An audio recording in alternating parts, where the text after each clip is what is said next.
खबर भिलवाड़ा से है, जहां संगम विश्वविद्यालय शैक्षणिक गतिविधियों में बना राजस्थान में अग्रणी।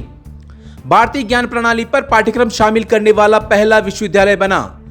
IARF रैंकिंग में पूरे देश भर में 37वें तथा राजस्थान में तीसरे स्थान पर रहकर संगम विश्वविद्यालय ने भिलवाड़ा का नाम विश्व पटल पर रोशन किया है।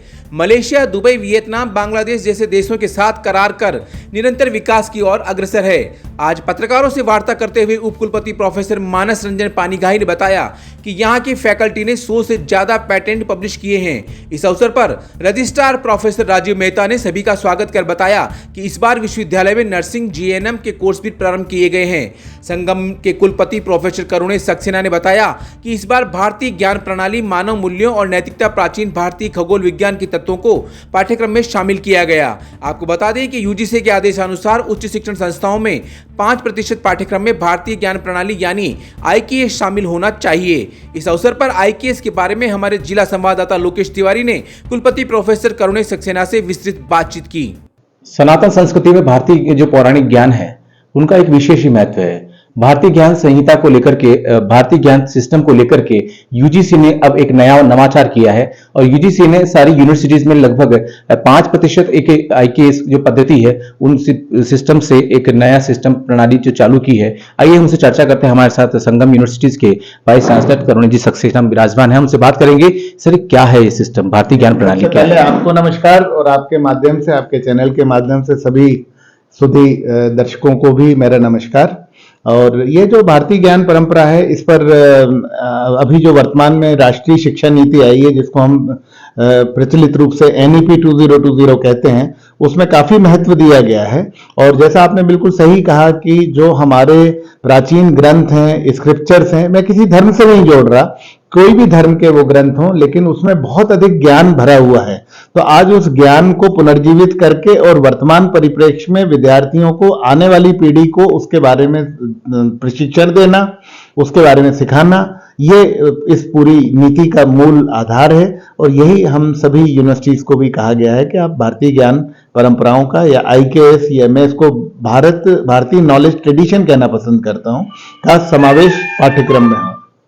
सर किन किन क्षेत्र में इसका अपन इम्प्लीमेंट कर रहे हैं? जी। देखिए, जहाँ तक संगम विश्वविद्यालय की बात है तो यहाँ पर हम लोग अभी साइंस में हमने IKS का जो पाठ्यक्रम बनाया उसमें इसको इम्प्लीमेंट कर दिया है।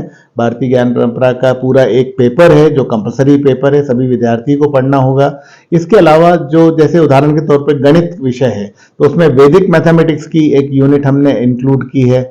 इसी प्रकार से बॉटनी में हमने हर्बल मेडिसिन और जो प्लांट्स हैं, एरोमेटिक प्लांट्स हैं, जिसके बारे में जानकारी गाँव में बुजुर्गों को काफ़ी रहती है, उसको जोड़ा है।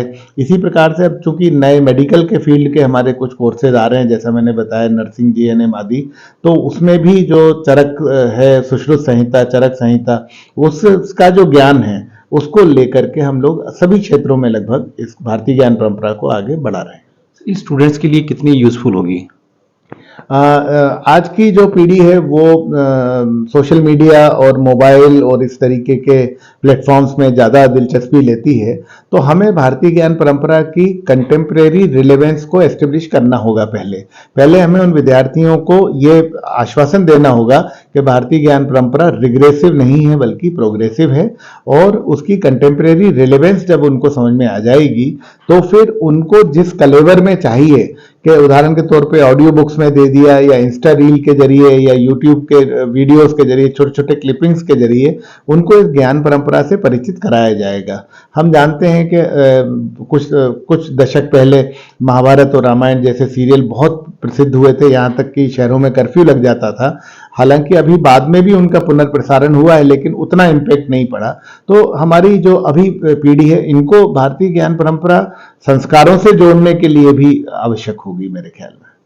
तो जैसा कि आपने देखा, वर्तमान जो पीढ़ी है उनको संस्कारों से जोड़ने के लिए जो नया सिस्टम UGC ने लागू किया है वह कितना सार्थक हो पाता है ये तो रूटीन में आने पर ही पता चल पाएगा।